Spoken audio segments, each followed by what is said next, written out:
बिस्मिल्लाहिर्रहमानिर्रहीम। मैं हूं मलिक सुफियान और हम केमिस्ट्री मूवमेंट चैनल पर डिस्कस करने जा रहे हैं general characteristics of D block elements. इसकी कुछ जो बेसिक्स हैं वो मैं प्रीवियस वीडियो में डिस्कस कर चुका हूं। अगर जिन्होंने ये वीडियो देख रहे हैं उन्होंने प्रीवियस वीडियो नहीं देखी तो वो पहले जाकर प्रीवियस वीडियो देखें, फिर ये वीडियो देखेंगे तो उनको कुछ ना कुछ बातें जो हैं वो समझ आ जाएंगी। तो कुछ प्रॉपर्टीज़ मैंने पहले डिस्कस की थी, इलेक्ट्रॉनिक कन्फिग्रेशन है, ऑक्सीडेशन स्टेट्स है, मैग्नेटिक मूवमेंट के हवाले से, तो हम उसको आगे लेके चलने वाले हैं। उससे कुछ रिलेटेड चीज़ें डिस्कस करेंगे। तो साथ साथ में वो प्रीवियस वीडियो में जो कुछ बातें थी वो भी मैं आपको याद करवाता जाऊंगा। आइए सबसे पहले हम डिस्कस करते हैं मेटेलिक करैक्टर को। डी ब्लॉक ऑफ एलिमेंट्स के मेटेलिक करैक्टर्स क्या होते हैं। आपको ये तो मालूम है कि ये सब के सब मेटल्स होते हैं। इसमें जो कॉपर है, सिल्वर है और गोल्ड है, ये सब डक्टाइल और मेलिएबल प्रॉपर्टी रखते हैं due to the D block में जो इलेक्ट्रॉन्स पाए जाते हैं। तो ये बहुत ज़्यादा इनमें डक्टाइलिटी पाई जाती है। डी ब्लॉक में इलेक्ट्रॉन ज़्यादा पाए जाने की वजह से इसमें जो मेटेलिक करैक्टर है वो इस ऑर्डर के मुताबिक, ये कुछ मैंने ऑर्डर लिखे हैं, इसके मुताबिक सिल्वर की मेटेलिक करैक्टर सबसे ज़्यादा होता है, फिर कॉपर है, फिर गोल्ड है, फिर एलुमिनियम है। तो ये कुछ आप चीज़ें देख सकते हैं जो कि इम्पोर्टेंट है एग्ज़ाम पॉइंट ऑफ व्यू से। एटॉमिक साइज़ के बारे में आ जाएं। एटॉमिक साइज़ आपको मालूम है डी ब्लॉक एलिमेंट्स में वेरी करता है। मैंने यहाँ पर कुछ इंपॉर्टेंट पॉइंट्स लिखे हैं। स्कैंडियम से लेकर क्रोमियम तक रेडियस जो है, एटॉमिक रेडियस, वो डिक्रीज़ करेगा। कब जब डिक्रीज़ करेगा? जब न्यूक्लियर चार्ज इफेक्ट जो है वो डिक्रीज़ होगा शील्डिंग इफेक्ट से। मैंगनीज़ जो है वो निकल की तरफ जब हम जाएंगे तो वहाँ पर अगर nuclear charge effect is equal होगा शील्डिंग इफेक्ट, तो वो कांस्टेंट रहेगा उसका एटॉमिक वेट। और कॉपर से लेकर जो नेक्स्ट हमारे पास है, जब हम उसकी तरफ जाएंगे तो वो shielding effect, nuclear charge effect वो डिक्रीज़ करता है शील्डिंग इफेक्ट से, तो रेडियस, एटॉमिक रेडियस जो है वो इंक्रीज़ करेगा। ये 3D सीरीज़ में हम बात करें कि कॉपर से लेकर जो लास्ट एलिमेंट तक जाएंगे जब हम। इसमें जो कॉपर 2 पॉजिटिव आयन है, इसमें सबसे स्मॉलेस्ट आयन होता है 3D सीरीज़ में। 4D और 5D सीरीज़ में जो थोड़ा बहुत जो रिलेशन है वो इस तरह से पाया जाता है। ज़िरकोनियम हैफनियम के इक्वल होता है, टेक्नेटियम रिहीनियम के इक्वल होता है, नियोबियम टेक्नेटम के और रुथेनियम और ऑस्मियम के इक्वल इनका एटॉमिक साइज़ होता है। लैंथेनम के बारे में कहा जाता है ये ट्रांजिशन सीरीज़ में सबसे लार्जेस्ट होता है। निकल के बारे में कहा जाता है वो सबसे स्मॉलेस्ट मौजूद होता है। ये मैंने एक ऑर्डर लिखा है। स्कैंडियम लेस देन होगा यट्रियम के, यट्रियम लेस देन होगा लैंथेनम के। इनमें लैंथेनाइट कॉन्ट्रैक्शन नहीं पाई जाती, जिसकी वजह से ये एक ऑर्डर पाया जाता है। डेंसिटी के बारे में पढ़ते हैं कि डी ब्लॉक एलिमेंट्स की डेंसिटी में क्या होता है। डेंसिटी का फार्मूला आपको मालूम है, मास ओवर वॉल्यूम। इनकी जो डेंसिटी होती है वो 5 ग्राम पर सेंटीमीटर क्यूब से ज़्यादा पाई जाती है हर एक की। ऑस्मियम और इरिडियम की हाईएस्ट डेंसिटी होती है। यहाँ मैंने एक ऑर्डर लिखा है कि टाइटेनियम की ज़िरकोनियम से ज़्यादा होती है।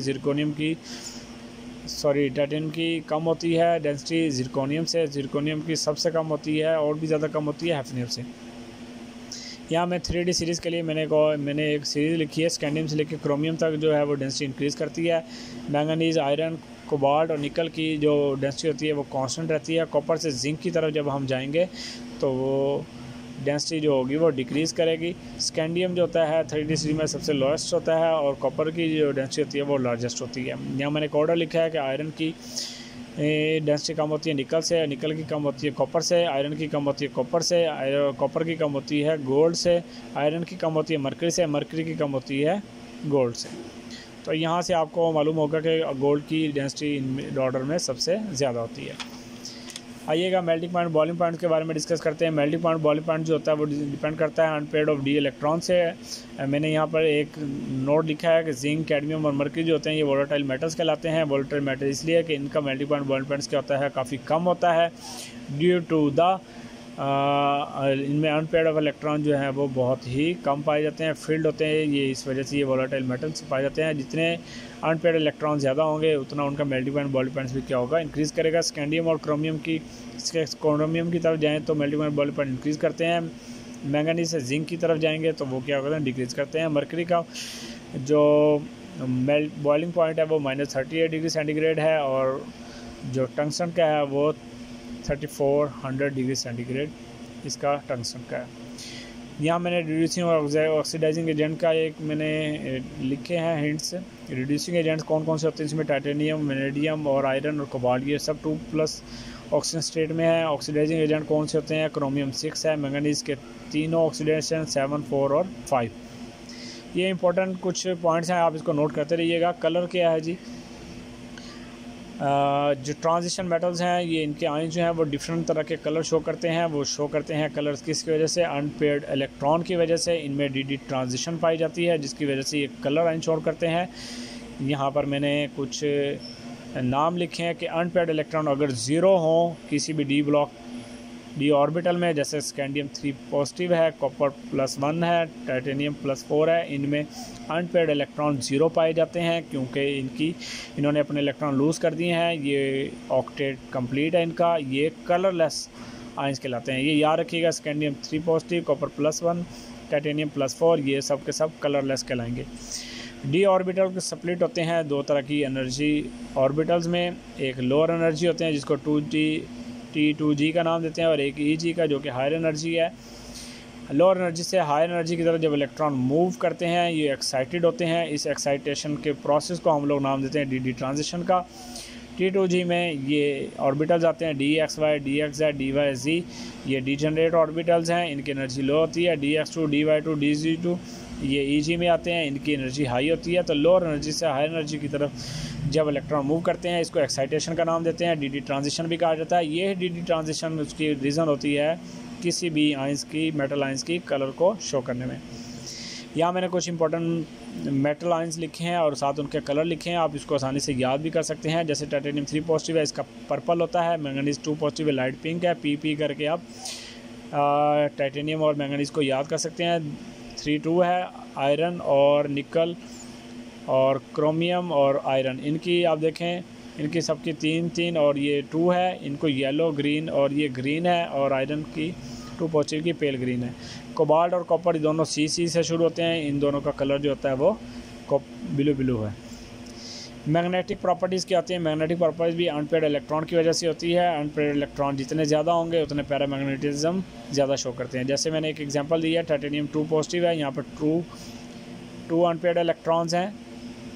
इसी तरह टाइटेनियम 3 पॉजिटिव है, इसमें 3 है, इसमें ये।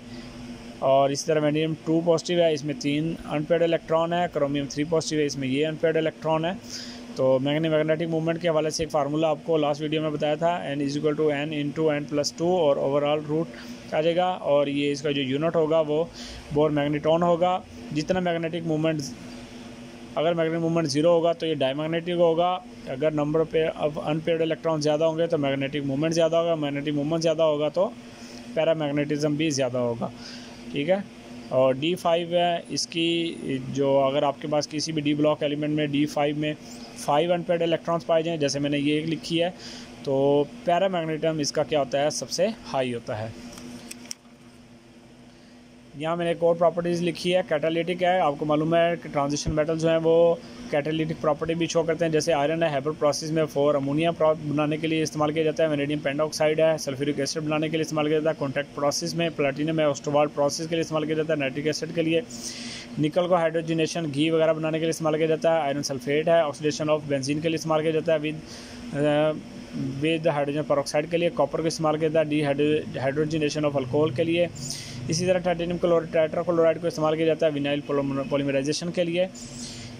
इसी तरह ट्रांजिशन मेटल्स की एक एग्जांपल जो प्रॉपर्टी है वो एलॉयज़ बनाना भी है, कि एलॉयज़ बनाते हैं। मैंने यहाँ पर 3 सिर्फ लिखे हैं, बाकी आप मज़ीद बुक्स में देख सकते हैं। ब्रॉन्ज़ जो कि कॉपर और स्टेनस को मिलाने से बनता है, 70 to 90% कॉपर होता है। स्टेनस 10 to 25% होता है।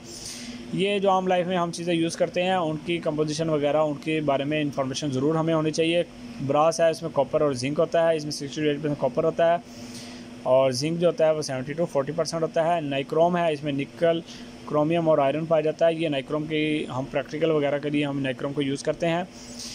इसी तरह परसेंटेज कार्बन जो है वो आयरन में कितना की पाया जाता है, जैसे मैंने लिखा है, रोट आयरन में 0.1 से 0.25% कार्बन पाई जाती है। स्टील 0.25 से 2.0% पाई जाती है। कास्ट आयरन जो है वो 2.6 से लेकर 4.3% पाई जाती है। पिग आयरन जो है वो 2.3 से 4.6 तक पाई जाती है। तो ये है इसकी कुछ इन्फॉर्मेशन है, कुछ प्रॉपर्टीज़ हैं। मैंने इसमें से 1-2 प्रॉपर्टीज़ मिस की हैं, तो वो उम्मीद है वो इम्पोर्टेंट अगर होंगी तो आप ख़ुद भी कर सकते हैं। बाकी अगर आपको मज़ीद कोई इन्फॉर्मेशन चाहिए आप मुझसे रब्ता कर सकते हैं। Thank you for watching. अल्लाह हाफिज़, टेक केयर।